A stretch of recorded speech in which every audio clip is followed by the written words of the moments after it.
One more game? The Smart Giga Arena, your training ground to greatness. How's this possible? Simple, smart ako. Subscribe to Smart Giga Games and access gigaarena.smart.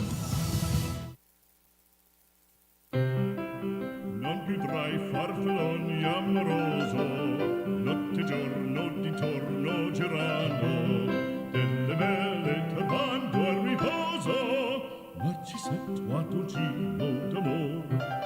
Delle belle turbando al riposo, narcisetto giro d'amor.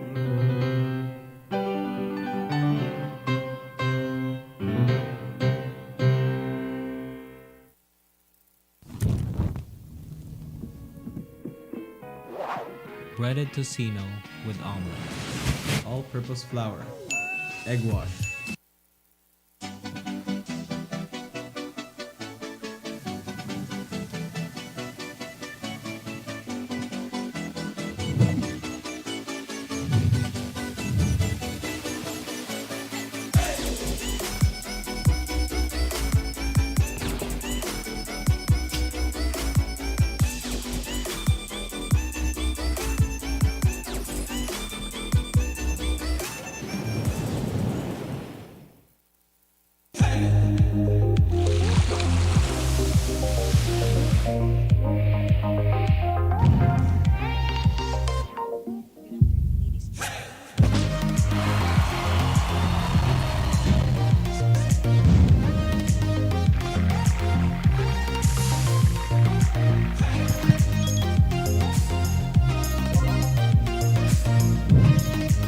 Hello. Alright, so good afternoon, ladies and gentlemen. In a very short while, we will be starting our program. So please kindly be seated and be settled. Thank you very much.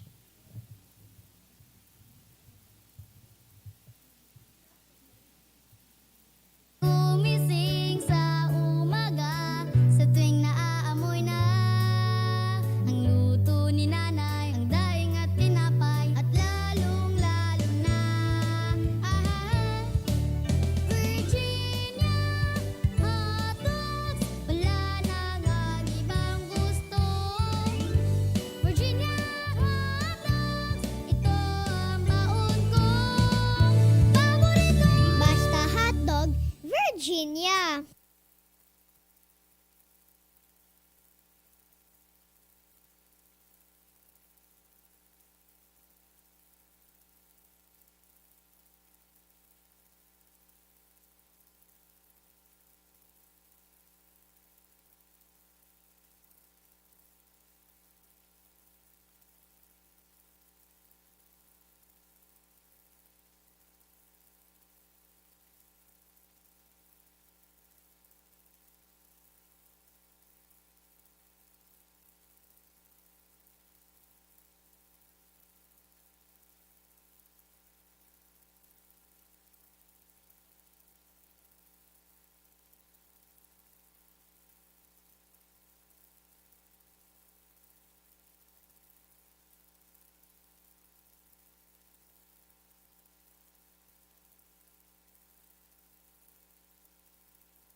Good afternoon to each and everyone.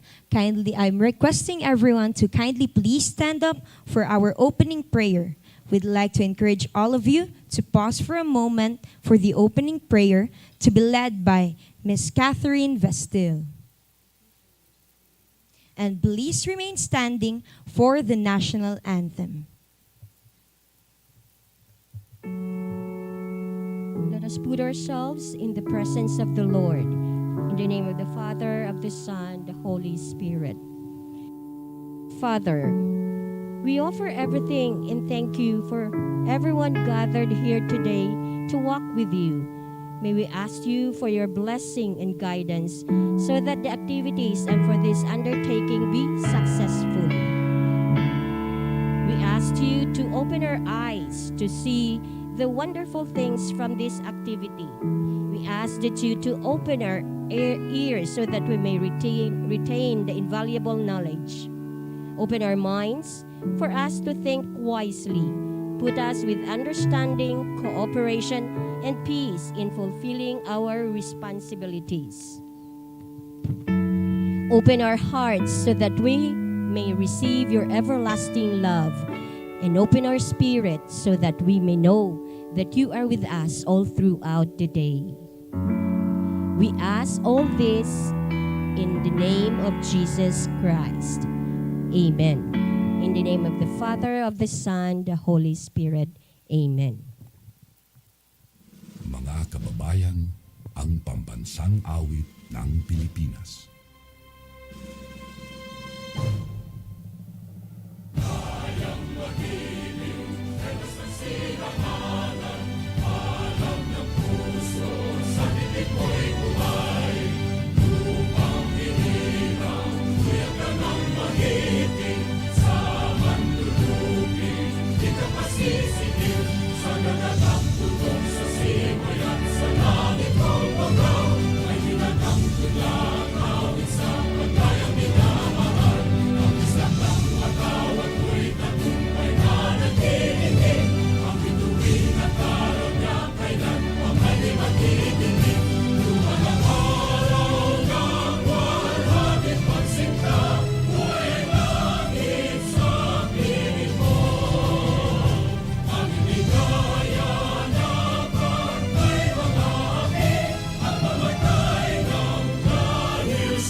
Please be seated.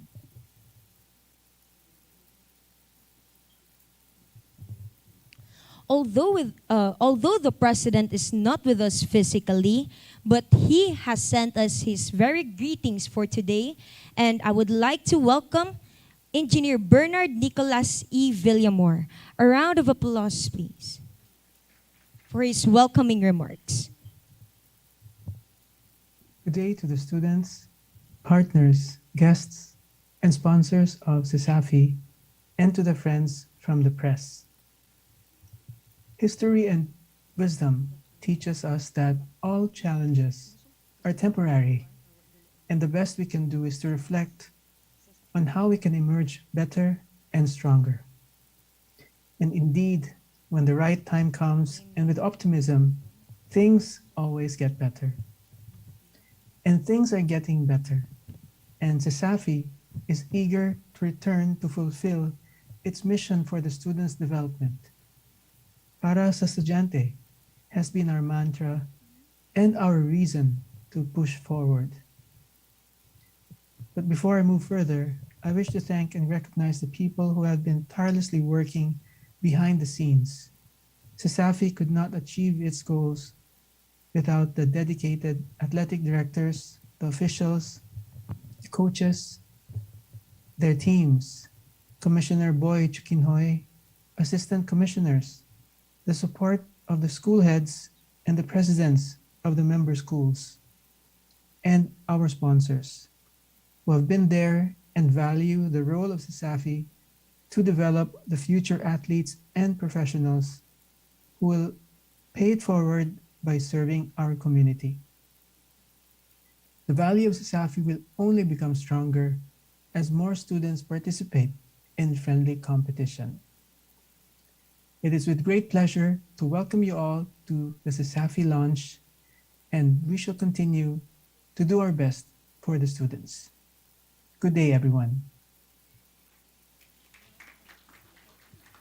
Thank you very much, Mr. Villamor. Now, at this point, we would like to hear from our CESAFI Commissioner, Mr. Felix Chukinhoy, for the CESAFI objectives. A round of applause, please.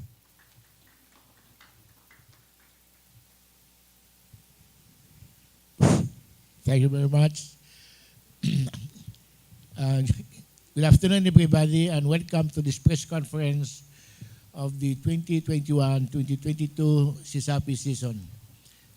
This one is a little bit late because of the pandemic, but we try to see to it that we will have these many events that we'll have this coming season. Now, CESAFI is a member schools of 13 member schools, and they have the following objectives that I will try to read to you now. One is to hone and develop the talents and skills of the student athletes. Second is to develop our students, athletes, to show sportsmanship and good character. And third is to develop physical and mental well-being of the student athletes through sports. Thank you. Thank you, Sir Boy, for enlightening us with the objectives. CESAFI will not be as strong and successful as it is right now without these officers and directors and member schools.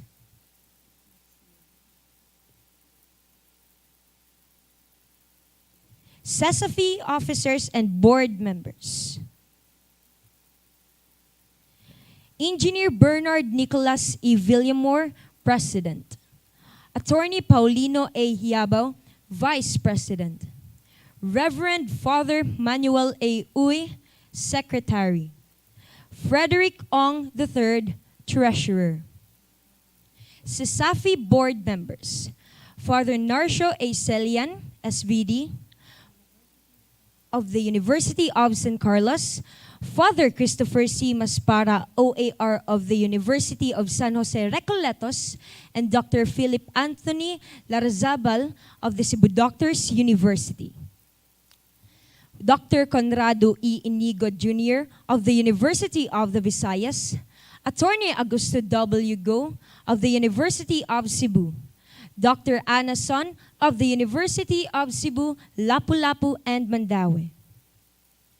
Mr. Gilbert Braganza of Southwestern University, FINMA. Father Fidel Maria Orendain, SDB, of Don Bosco, and Mr. Clementino Diaz for Velez College.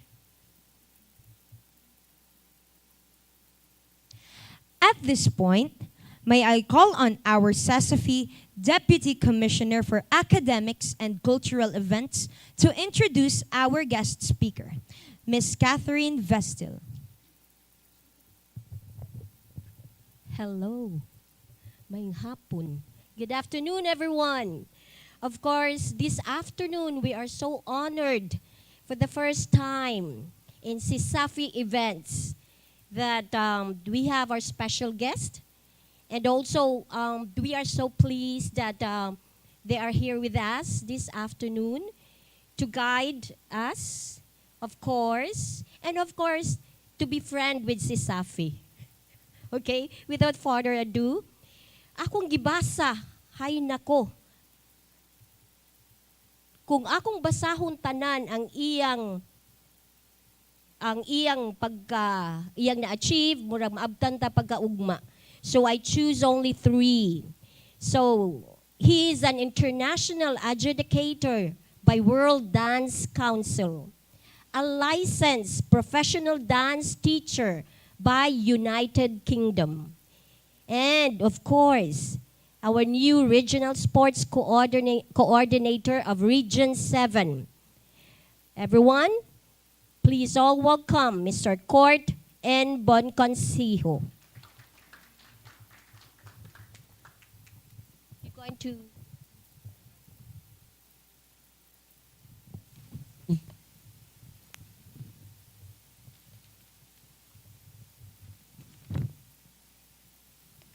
Mic test. Thank you for that very nice introduction. I am very delighted to be here, to be invited here. Thank you, CESAFI. I once represented University of San Carlos in the dance sport competition some years ago. And I really know the feeling of extreme happiness and excitement to be back on the sports events. I am pretty sure that our student athletes are looking forward for these sports activities to commence. The past 2 years had been very challenging, in which even resulted to depression and anxiety for some. Sports develop mental, physical, and emotional health. It diverts our worries and eases our minds by temporarily forgetting all those worries. And thus, this reduces anxiety, depression, and stress. Our student athletes of today will give hope and inspiration to the coming generation. And that and that sport will always be there even in the midst of pandemic, be it virtual or stay out competition, depending on the alert level of the area. With full vaccination and proper health protocols, we can enjoy sport. Ladies and gentlemen, friends, I am very pleased to inform you that ICHED Memorandum Order Number 2 Series of 2022, or known as the Guidelines on the Resumption of Collegiate Athletic Competitions, was signed by the Chairman of the Commission on Higher Education, Dr. Prospero de Vera. I would like to thank the CESAFI for giving our student athletes an avenue to continue develop their skills. May you continue to give hope to those talented individuals and the potential athletes. Once again, good afternoon and thank you for having me here. Thank you very much, Sir Kurt, for gracing our events and your inspirational message. For this afternoon, we also would like to acknowledge our CESAFI guests, Dr. Roel Dejano, CESAFI Doctor, Dr. Joey Rivamonte, CHED Region 7, Sir Kurt Buenconsejo, then Attorney Paul Yabao, Miss Carmencita Nakua from SMART. Then, of course, our commissioner, Sir Chukinhoy, from our commissioners earlier, Dr. Danilo Villadolid and Sir Danny Duran. If we have our Deputy Commissioner for Academic and Cultural Events, of course, we also have our handsome Deputy Commissioners of Basketball, Mr. Danny Duran and Attorney Mervyn Paniares. And also, we also have this afternoon our Deputy Commissioners, Mr. Danilo Villadolid, Ms. Catherine F. Vestil.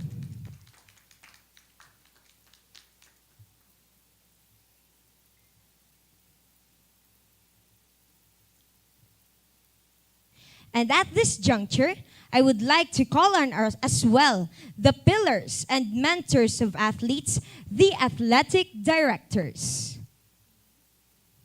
Please, as I mention your name, please stand or wave to be acknowledged.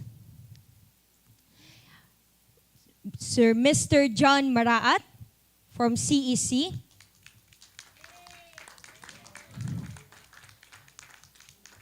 Next, from CDU, Ms. Catherine Vestil.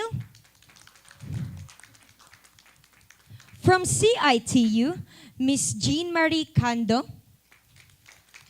Right. Next, from DBTC, Mr. Maxel Semblante. SWU FINMA, Mr. Pio Solon. From UC Maine, Miss Jessica Honorides. Again, we are encouraging you to please stand or please wave to be acknowledged. Thank you. Next, from UCLM, Mr. Socrates Bedina. From USC, Father Adriano Ocariza, SVD. USJR, Attorney Boyet Velez. USPF, Mr. Glenn Albutra. SHS ADC, Mr. John Inot. UV, Mr. Crescencio Mejarito.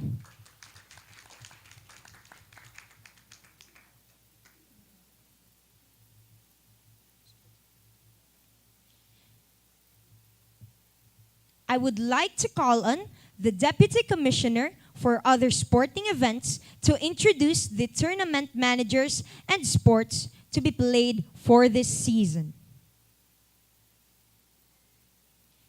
And at this juncture, we would like to call on Sir Danny Villadolid.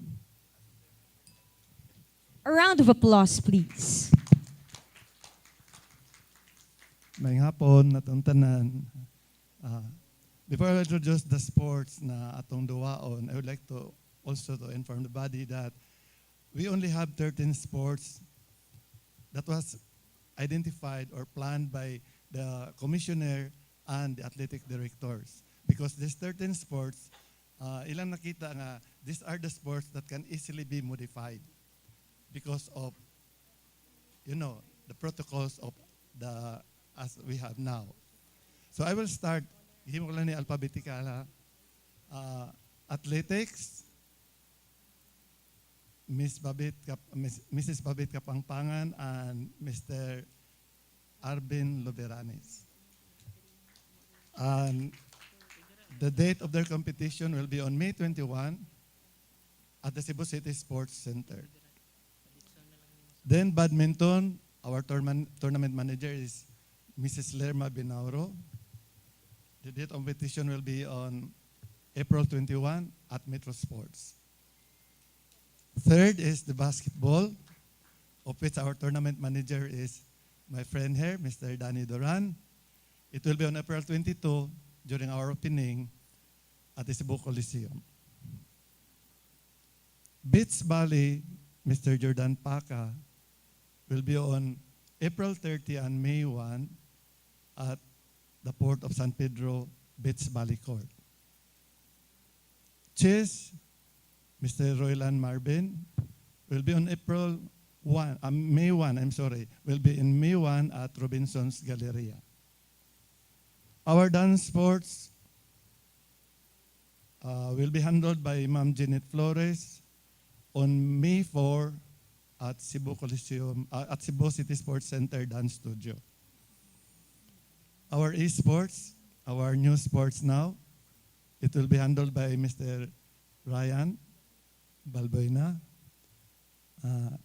They will have an exhibition games on April 24 at CITU.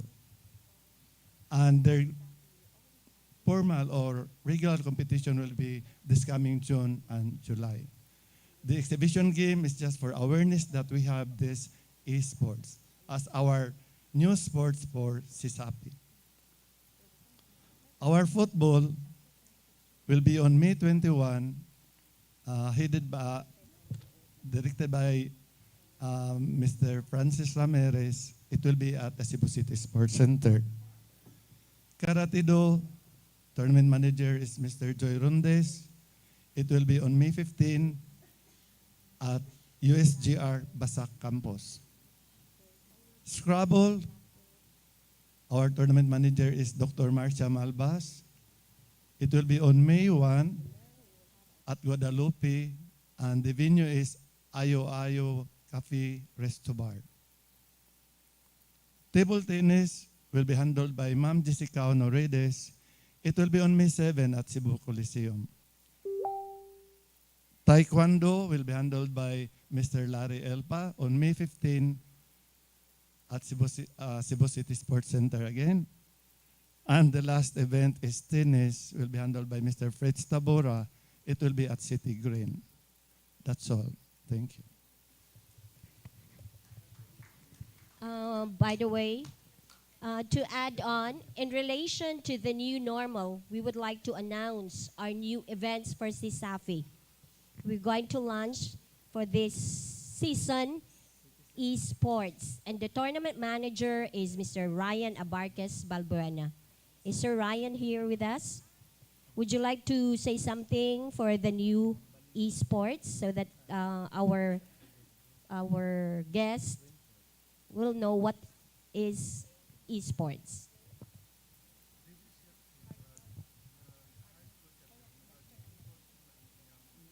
Hi.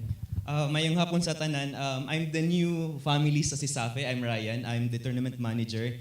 Yesterday, we had the solidarity with all the coordinators in different schools. I just wanted to know that esports, together with CESAFI, this is in partnership with Grand Sky. It's our Manila team po siya.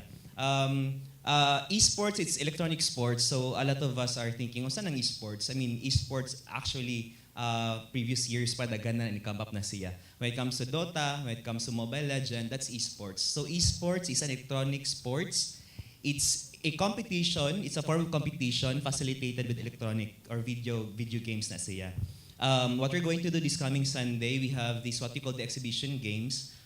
We have 8 schools. So it's 1 hour lang, 1 game. So we have 4 ang winners nato this coming Sunday. And hopefully everyone will just share sa atong Facebook official nato sa page sa CESAFI. We would like also to encourage everyone that esports is also a sports. Everyone's asking like, is it a sports?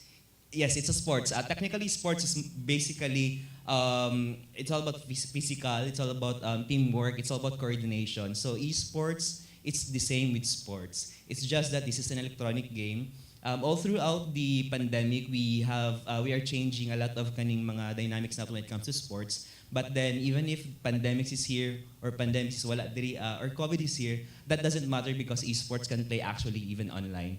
So when it comes to CESAFI, as the generation that keep upgrading, we are changing also at the same time. So we would like to say thank you also to Commissioner Boy, because right now esports is a strategic game in which it's moving forward to a new direction in which a sports wherein everyone can actually say na even the Olympics, I mean they are even actually they embrace na nilang esports karon, and hopefully everyone sa ato sa schools nato will actually enjoy, and at the same time will actually knows more about esports, because the upcoming season we will not just only talking about one game, but hopefully we will talk about more games when it comes to esports. That's all. Thank you. Ugmayang hapon. Thank you so much, Sir Ryan Balbuena, for introducing esports to our audience. Now, without further ado, we would like to present to you Miss CESAFI Candidates 2022.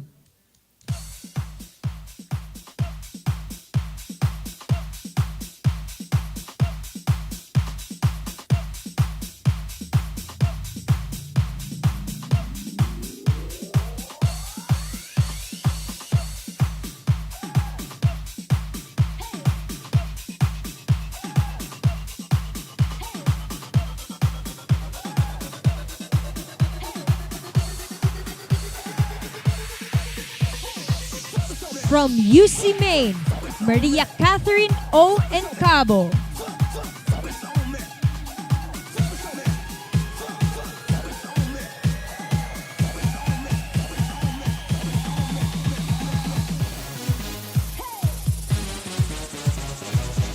Once again,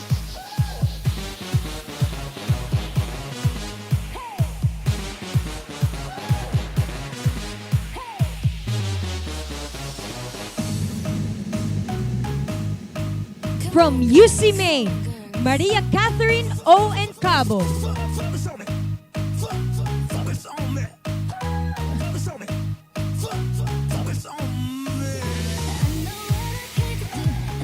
Miss Encabo is a 4th-year marketing management student from the UC Maine campus.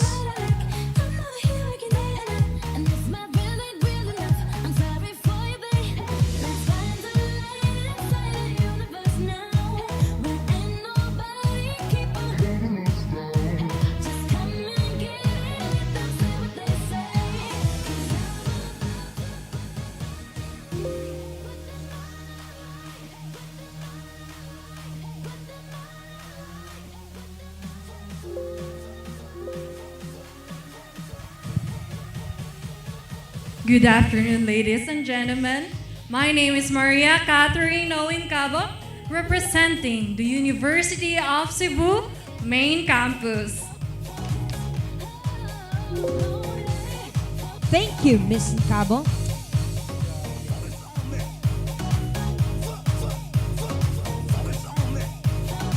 From SWU FINMA.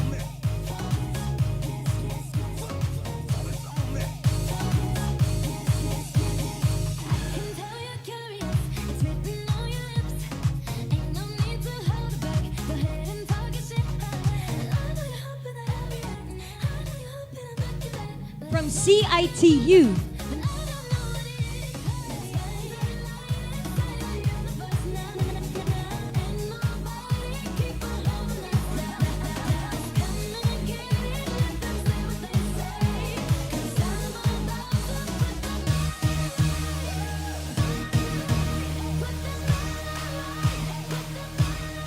Miss CITU is a senior high school student.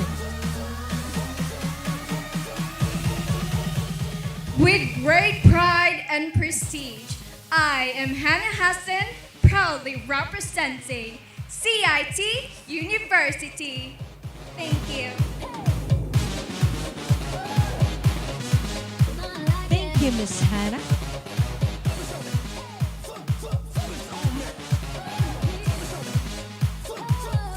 Next, from USJ.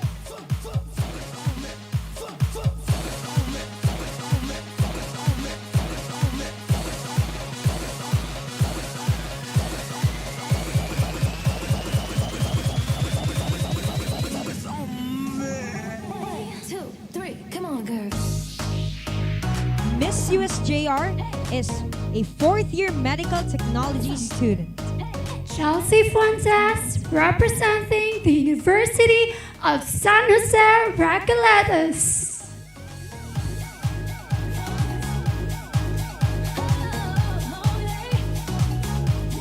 Next, from UV.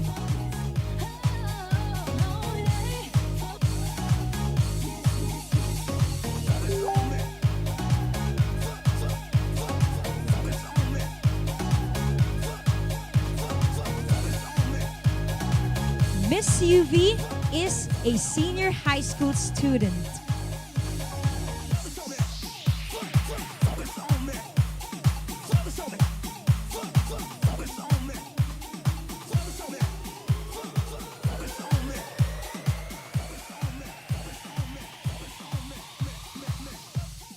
A pleasant afternoon to each and everyone. I am Shanadine Hafil, loud and proud, representing UV Green Lancers.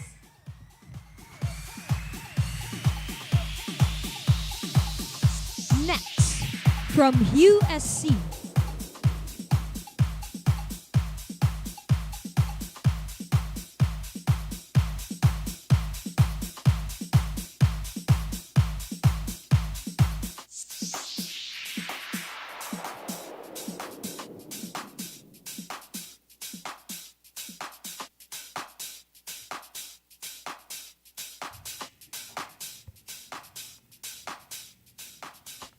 Cristabel Capa, proudly representing University of San Carlos.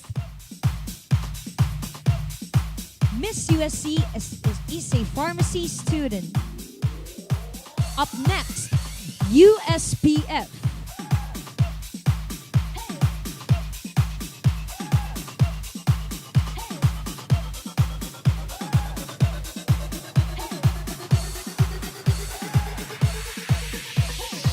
Miss USPF is an architecture student.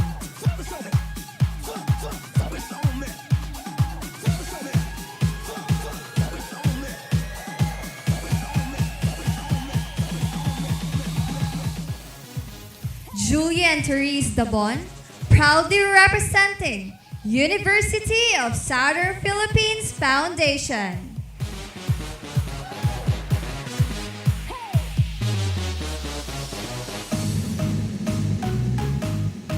Up next, SHS ADC.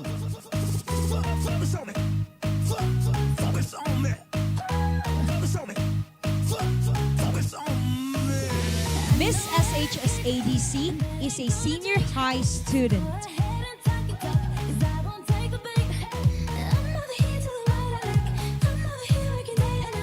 Keisha San Agustin, representing the Magus Eagles, Sacred Heart School, Ateneo de Cebu.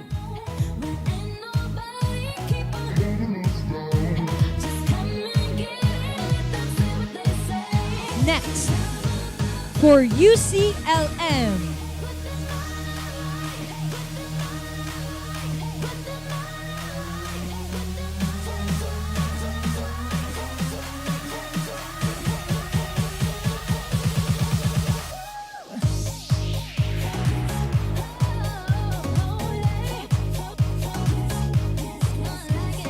May hapon kanatong tanan. Love Ponce, all the way from University of Cebu, Lapu-Lapu and Mandaue.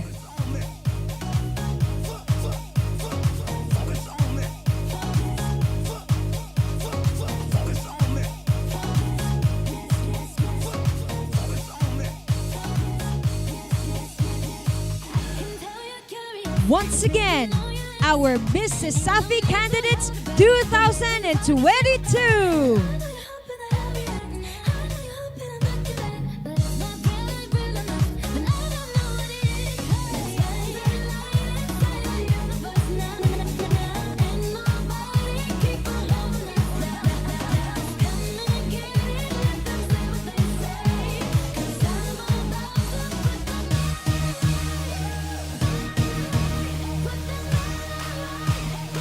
Thank you, Miss CESAFI candidates.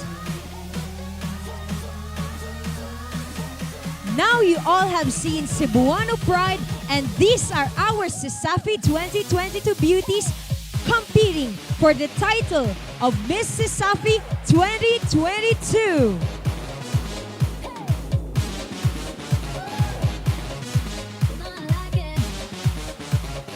Now, before we proceed, we would like to acknowledge and thank our sponsors, Smart Communication, Park Lane Hotel, Virginia Food Incorporated. For our media sponsors,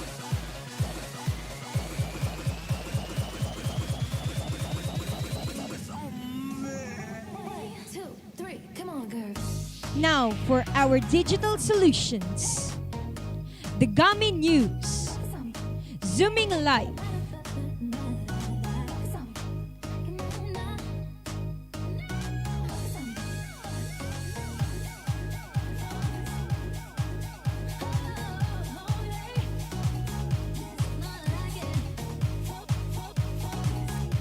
we would also like to thank one of our sponsors, RMA News.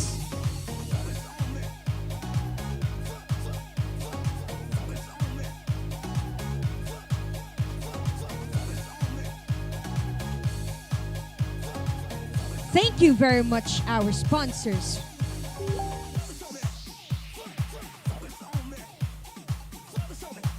Right now, at this juncture, we would like to call on the media for our opening forum session.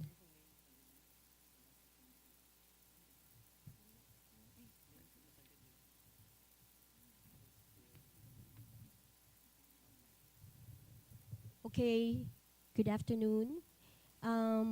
Right now, we are open for, yes, sir. Please state your name as you give your questions, please. Hi, ma'am. Good afternoon, everyone. I'm Glendale Rosal, sports writer of CDN Digital. I would like to ask Sir Boy Chukinhoy, sir, how does it feel that after 2 years, 2.5 years, CESAFI is finally back, and what can the Cebuano sports fans expect for the upcoming sports events? It's not only me, At the board of directors of CESAFI are very excited on this event. In fact,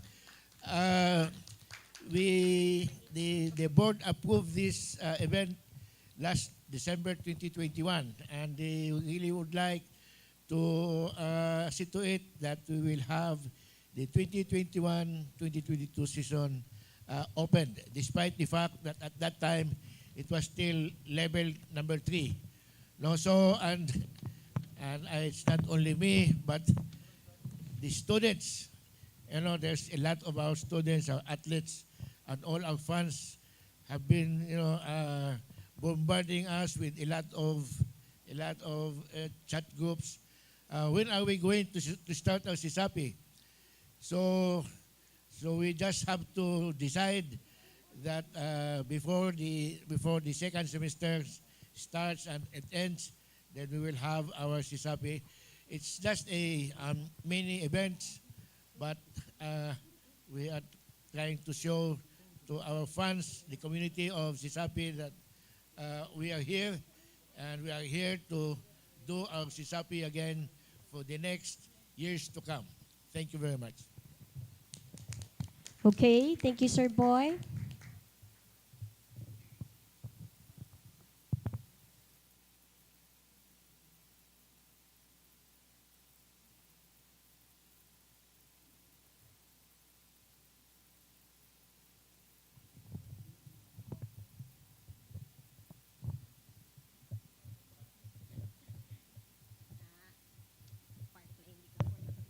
Hello, sir. Sir Chucky.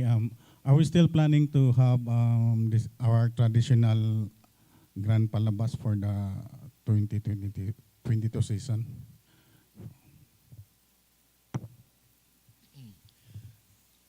Our opening on April 22, Friday, at 2 o'clock. It's not a grand palabas, but we will have still a palabas. You know, that the main highlight really there is our CESAFI. The crowning of the CESAFI is the highlight of our opening. But we requested our school members that since we don't have that much number of athletes that are participating, for example in basketball, we don't have the teams of basketball, because our games in basketball is just a 3-point shootout. No? So we don't really have that game yet of basketball, but we have to see to it that there is that games. No? For example, in volleyball, we don't have any volleyball games. In football, we just have to, it's dribbling. No? So these are modified games that we have. So, but we requested all the schools to bring in their athletes and students for the parade. We only have one fusion presentation of the different schools before the CESAFI, and then after the CESAFI, that's the only one we have. So as far as the Grand Palawas, we don't have it now, but we look forward on our next regular season for 2022-2023 that we are going to open on sometime in September of this year. Thank you.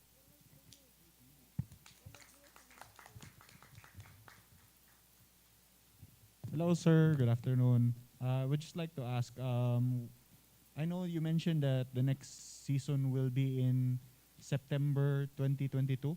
So can we expect the full participation and the usual games that we have by then? Thank you.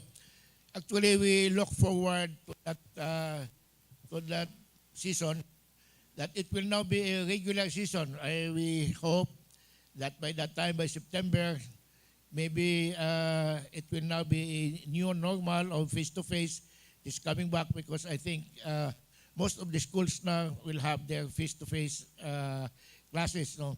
So, but we still have to see to it that when we will have that season in 2022, we have to comply. Now we have to comply with whatever regulations of CHED and regulations of the local government, of the Sports Commission. But I would just like to request that these government agencies be enablers as far as the games are concerned and not as regulators. Thank you. Sir, updated ba tong CESAFI page, sir, para aning mga events nga mo-open tanan?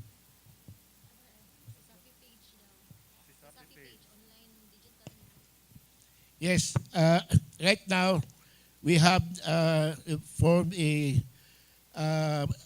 group, media group that will cater now to all documentations that we'll have. No, so starting today, our media group will start to document us, and then we're going to update our website, update our page. No, as you know, in the previous years we don't have that, but I am happy that we have some volunteers. We'll do these things now starting this coming season. Thank you.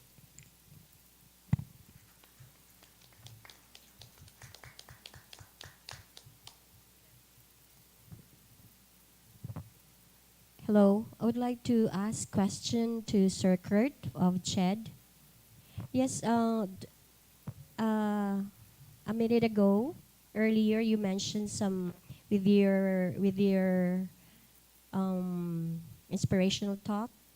You mentioned regarding about guidelines. So from CHED, so we would like to also. Would you like to share to us what are the major guidelines so that we can prepare? All right, thank you. It's very important for us to know the guidelines so that para dili ta kuanan sa CHED, no, makasabaan or ma penalty. Now,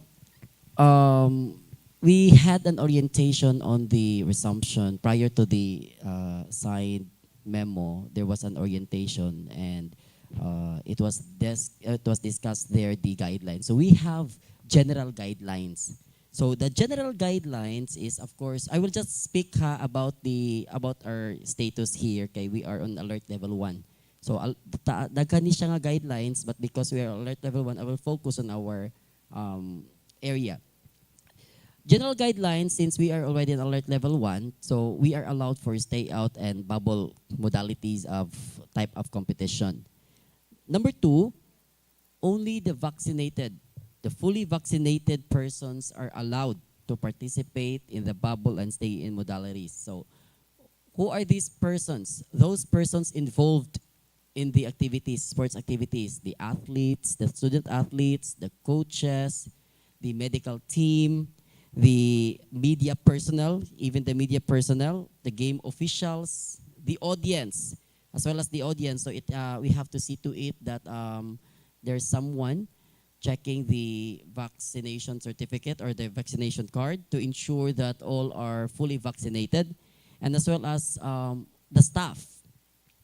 Now, before the resumption of the athletic competition, there are, it's achievable, and then you just have to comply.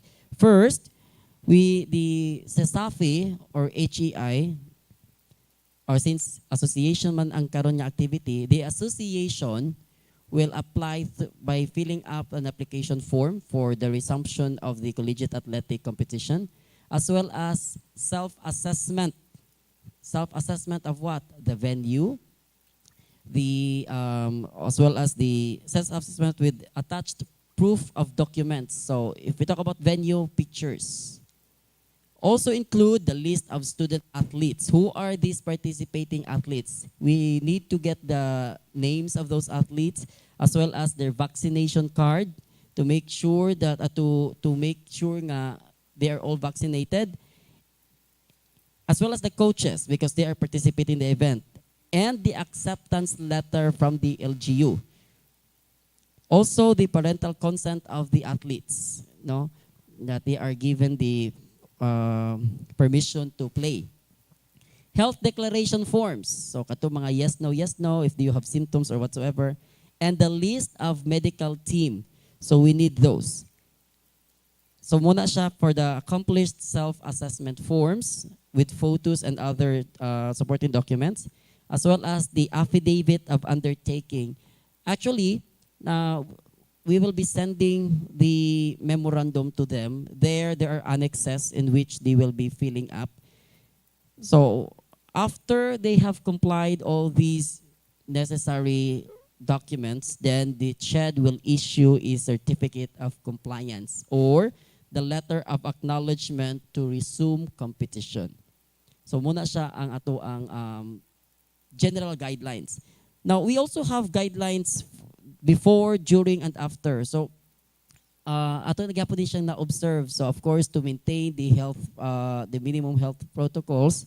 So, before the competition, the CESAFI, the association, should conduct a task force, no? Task force that involves the management committee, the team doctors, to see to it, no, na monitor nato ang ato ang status o ato ang health sa ato ang mga athletes, wala bay giubo, gihilanat ug uban pa. The safety health officers and the biosecurity officers to ensure compliance to public health standards. Also, before the competition, we also need to redesign the layout. So for example, ang ato ang basketball court. So how do we redesign that? So maybe butan nato diha og mark bakaron for every space to, you know, to maintain the social distancing. So something like that. And of course, we should be able, the CESAFI should be able to determine the capacity of the venue.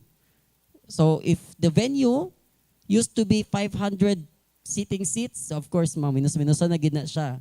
So we also need to determine that from pila, basin 300 na lang ba karon, or after putting some vacant seats, no, every other seats. And during the competition, katong mga usual nato na naatay screening, ato ang mga how you call this, temperature, face mask, as well as the CESAFI should put some sanitation or alcohols on every area, and the athletes should have their own personal towels, their own hygiene kits, and they should observe social distancing and so on and so forth. So, ma-observe diya po nato sa to ang daily lives, and of course, need sa nato ma-prepare og the CESAFI as well should need to disinfect the area every after the event for a particular day. So kung karon kaman sa basketball within karong adlaw, so disinfection, no? So like the usual na to nga gibuhat sa to ang respective areas. And after the competition, dapat i-observe nato nga no meetings, especially sa tong athletes. Nga kaman og dula makigchika pa dito sa mga audience, makig picture, maghalog-halog ug uban pa. So we wish to wala na to mahunon na to ang spread sa coronavirus. So strictly comply nga dapat after competition go home or go to wherever they are staying. And as well as the suspension of the games in the event that there is positive no nga athletes. So dapat na ay area nga gi-designate ang ato ang commission, ang ato ang association, o niya ang suspension as well is through the ilahan na ng kuan sa HEI or sa association.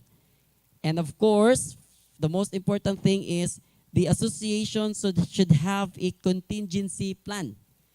In the event nga na ay mag-positive, o niya dapat kahibaw sila kung asa ang isolation, and matugunan dayon ang unsa like mga medicines or whatsoever.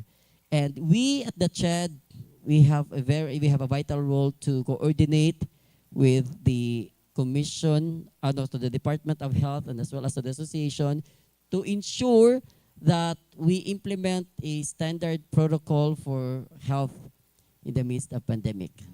Thank you. Thank you, sir.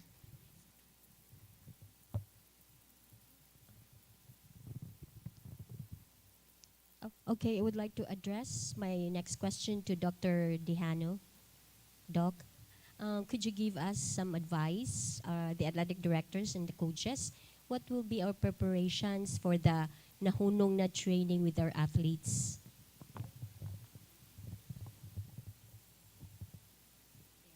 Hello. Hello, good afternoon. Okay. So actually, way before this meeting, no, I have already been conducting lectures on how the return to sports in the new normal is going to be implemented, and I think most of the Dr. Biladulid was also there, no. So we are actually it's not really something that's supposed to be the new normal. What we are supposed to be doing is what was supposed to be done before, which we just neglected. No, all these preparations for sanitizing, wearing a mask, and all these things, hygiene practice, are things that has to be done way before. No, and now they're already emphasizing that there should be medical teams, no, in the venues, which I have talked also with the Sports Commission, no, because the Sports Commission, because we're under the Cebu City Sports Commission, so they also have their own guidelines, which is actually parallel with what the CHED has. No, it's actually just the same, and all the protocols that we are following would actually depend on the alert level. No. So right now, because we are actually in alert level 1, so it's like almost normal. We're allowing about 100% of the audience, no, and you can have contact sports, and you can actually have the both indoor and outdoor sports, no. So in terms of practices, it's very important that the schools in itself should have as was emphasized, there should be a safety officer that will check for signs and symptoms or monitor the athletes before they will start their practices. And if somebody turns out to have some manifestations of COVID or upper respiratory tract infections, then they're supposed to be isolated, or they're supposed to get tested. No. Now, in terms of testing, no, it's not actually mandatory that everybody should be tested. No, the guidelines have changed, no, with regards to this testing, especially with regards to RT-PCR, because RT-PCR is quite expensive in our locality, no, and doing also the rapid antigen test is not an ideal test, or it's not an accurate test for COVID. So so there should be a safety officer. And of course, you should be monitored.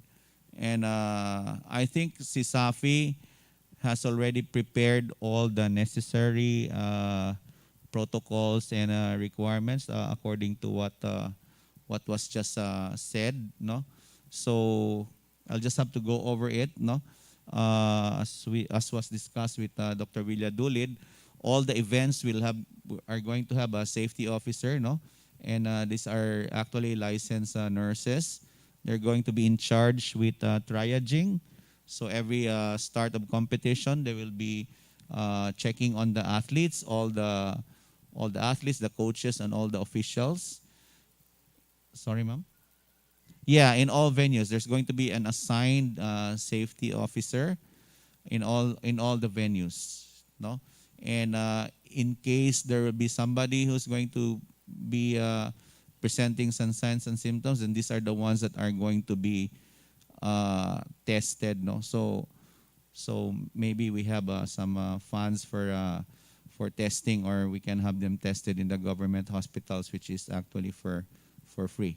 No, and I think most of the member schools are affiliated with specific hospitals, so they can be if in case they need to be admitted. But actually, in terms of being or having critical COVID, no, as long as we are vaccinated, as long as you are vaccinated, then the chances of you getting severe COVID is very minimal.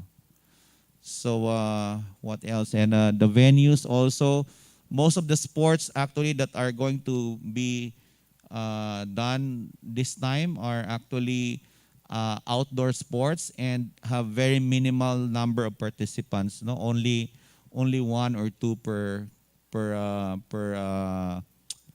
game, no? So all in all, I think CESAFI is ready, and we will be complying with all guidelines and protocols that the CHED has set, and also in accordance with the Department of Health and also with the Cebu City Sports Commission. So I think we already have permission, sir, no, from the Cebu City Sports Commission to conduct the CESAFI, no? And hopefully it will be a smooth sailing, and we will not have any outbreak whatsoever. That's one thing that we should be concerned. Okay. Okay, thank you, Doc Dihano. Take note, Sir Kurt and Dr. Rivamonte, we are ready. CESAFI is ready. Okay. Any more? Anyone from our media part? Okay. I would like to also raise a question to Ma'am Nakwa, please, from SMART. Ma'am, yes. I would like to add sa kang Dr. Dihanyo nga sul, diba? This is a modified, and atong mga sports run will just last for 2 to 3 hours. Enough, wala na. Like for example, the three shooting, I think they can finish it in 2 hours and a half, no? And then the Scrabble, instead of before we have 5 players per team, but now only 1. So, and our badminton before is a team sports, but now we have only singles. You can just finish it in 2 to 3 hours. We are safe. And we already assigned a safety officer per sports. It will not last long. Kanang ang purpose mo is just to murabag makuan ba nga there is already a CESAFI. Oh, makita na to nga ang mga duha kana ra gyud dali kay mahuman. And I think except chess kay ang chess man gud murag pila na kakuan ilaha, no? So ginagmay ra gyud siya ang kana. That was our agreement during the ano. So we are not putting a complete team. Very minimal. Like football, it is only head juggling, thigh juggling, and a combination. But only one player, its activity. So mahog na to nga di kayo tama kuan, although we follow the protocols na atay vaccinated, pero tingali ang kuan na to, pag concept na to ani nga this is a normal competition. No, it is not. Pinapak ang ang basketball after sa Mississippi sila dayon niya wala na. Kutobra diha. That's all. Thank you, Tay, Sir Danny Villadolid. Okay, so next, I would like to raise a question to Ma'am Nancy Nakwa of SMART. Ma'am Nance, we have na esports, so it's connected with SMART thing. So my question is, unsa may mahatag sa SMART sa esports? Not only esports, but to other sporting events. Ganahan, jud ko nimo Miss Katoy. Unsay mahatag? Before anything else, before I will answer your question, maayong hapon ka natong tanan. Thank you for gracing this press conference, and thank you, Sir Boy. SMART has always been supportive to CESAFI. This is our 8th season. Can you just imagine? Walay putol. Walang iwanan. Very loyal. Since 2013. Usa lang katawag. We'll make our very best na makasupport me sa CESAFI. So I just like to give this message as part of its unwavering support for Filipino athletes. Smart Communications is backing the Cebu Schools Athletic Foundation, or CESAFI, for this season 2021 to 2022, which will open on the 22nd of April at Cebu Coliseum. So SMART has always been committed in supporting sports programs across the country, especially at the youth level. So SMART recognizes that CESAFI is a breeding ground for young and passionate athletes who, with the right prodding and training, can bring pride and glory to the country. So I think align sa niya sa tulo ka objectives nga gi-mention ni Mr. Chickenhoy ganiha. And of course, smart support for young local athletes is in line with the company's thrust to empower Filipinos to live giga, that is allowing them to discover, pursue, and live their passions bigger. Now, sa pangutana ni Miss Kathy, that si CESAFI nanakaroy esports, si Smart sad aduna na gitawag o Giga Arena. That is an mobile platform, a digital platform for e-games. So that is something we can explore and talk about on the next season. Di na lang ko mo, whatever you have come up for this particular season, that's totally fine. But perhaps that's something we can explore on the next season.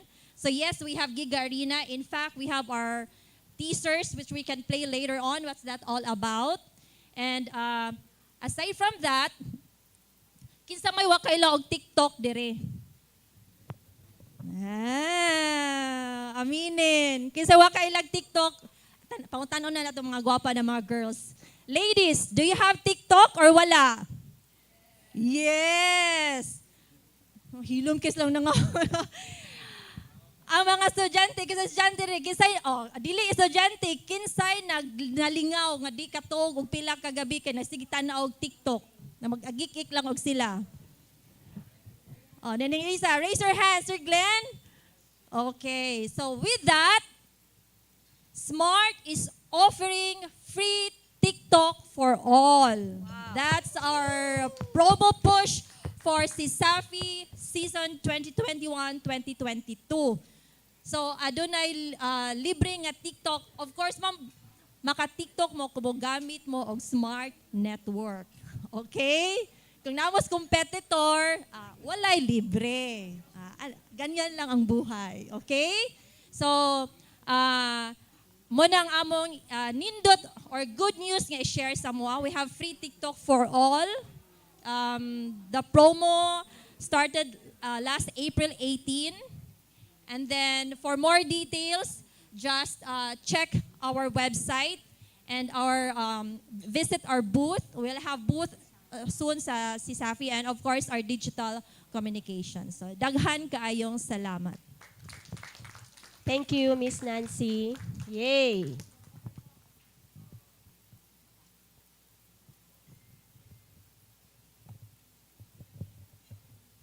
By the way, the food is served already. At the same time, you may eat. And please also address your questions to our guest.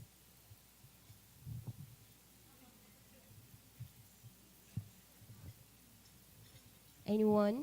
Yes, sir.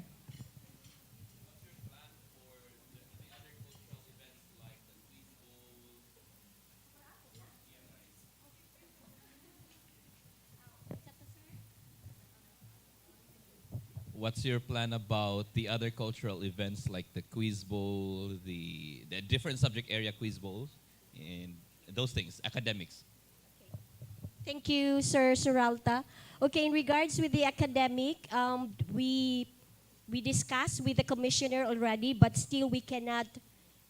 It's still ongoing. It's still we are still discussing. It's no finalization yet, but yes, we are planning for season 2022. Actually, this is not academic. Is not for this school year. This will be on the next school, which is the August season for the academics. So we will just open the CESAFI for other sporting events. But for the academic, it will be full blast on the school year 2022-2023. Sir. Thank you. Okay. Since Attorney Yabaw is here, I would like to address my question to Attorney Yabaw.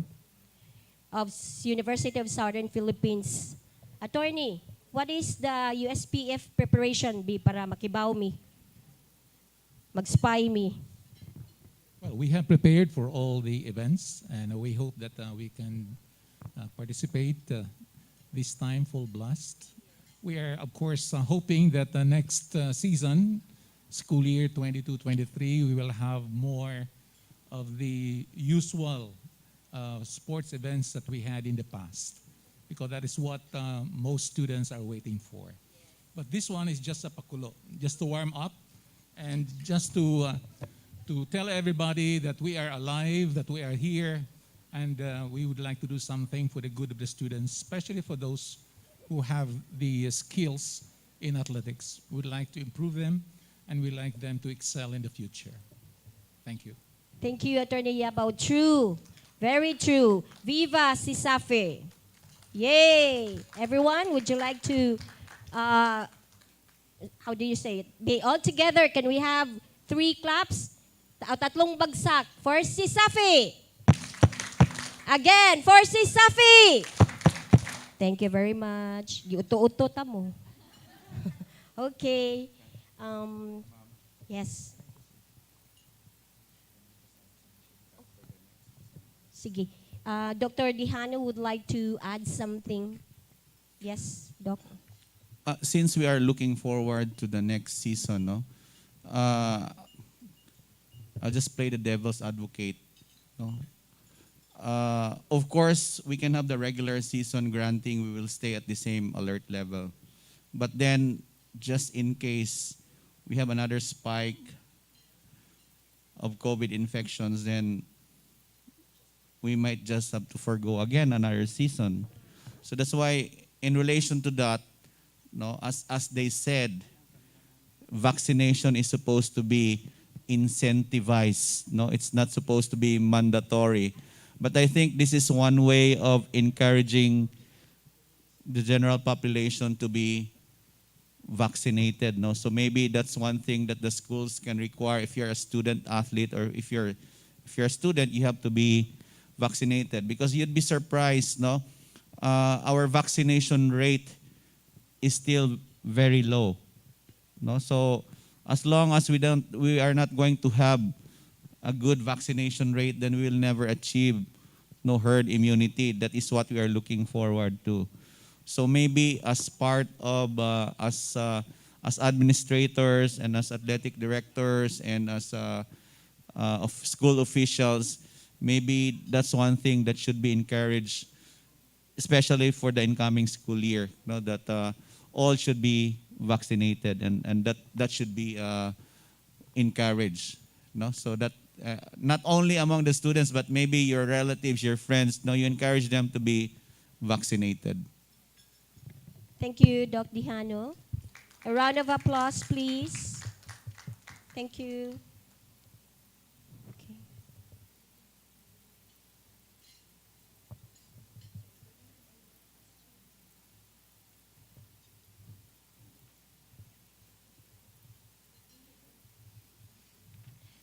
If you have no more questions, we will move forward to our closing remark to be given by our CESAFI Vice President, Attorney Paulino Yabaw of University of Southern Philippines Foundation. A round of applause, please. Thank you very much, and good afternoon, everyone. We finally come to the close of today's CESAFI press con in preparation for its opening of the CESAFI 2021-2022 season. On behalf of our CESAFI President, Engineer Bernard Nicolas Villamor, and the entire CESAFI board members and the school presidents, allow me to extend our heartfelt gratitude to the following. First and foremost, to our CESAFI Commissioner, Boy Chukinhoy. Let's give a big hand, please. And to all the Deputy Commissioners of CESAFI, the tournament managers, athletic directors, the coaches, the trainers, the CESAFI technical staff, our Miss CESAFI contestants, the mass media partners for their constant support in reporting the games and for disseminating the schedules of games and events to the general public. This keep up alive the spirit of CESAFI and the competitive desires of our student athletes and enthusiasts.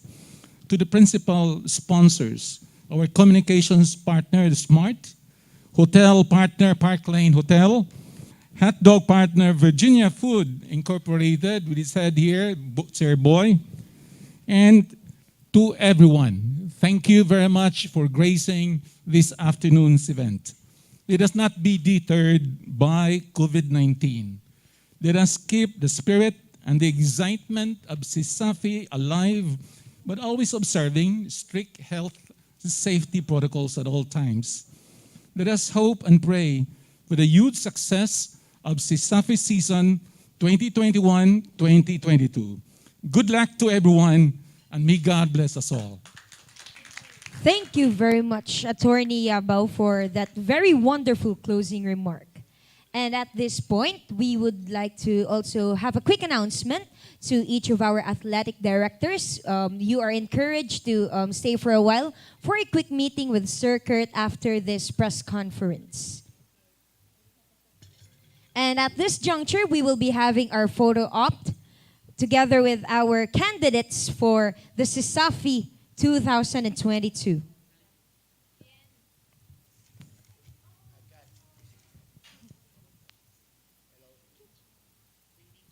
Hello. May I just make a quick announcement? You know, talking about TikTok, now Smart would like to have, they would sponsor a TikTok among our Mississippi contestants on April 22. So this will be one of the exciting part of the program, and it's called hashtag What Makes You Tick. So, and the price to be negotiated is a round trip to Paris. So, okay, to be. So, Mississippi contestant, how it will be judged, it will be the number of likes, no? So during the itong contest. So I hope that you prepare your TikTok moves. Thank you very much. Thank you, Sir Boy. Another good news from SMART. We are proposing that our beautiful ladies here, our Mrs. CESAFI 2021-2022, will be part of the team for SMART ambassadors. So that's something we can discuss after a photo op. And of course, SMART also would like to give a special award for outstanding athletes. Even if modified ang atong mga games karon nga si CESAFI, of course, the spirit of sportsmanship and dapat i-reward sa natong ilang time and efforts participating this season. So SMART will give a special award for outstanding athletes that I have to coordinate with Sir Danny soon and the CESAFI team.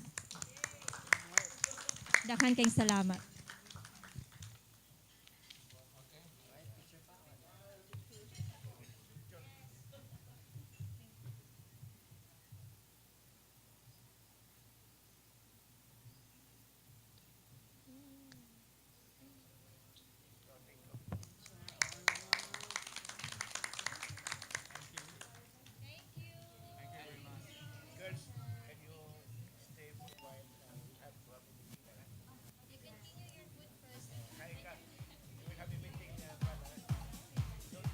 So again, at this juncture, we would like to acknowledge our sponsors for this and our partners for the entire event. Smart Communications Incorporated, Cebu Park Lane International Hotel, Virginia Food Incorporated, Right Access Digital Solutions, RMA News, Run Cebu, The Gamin News, Zooming Live,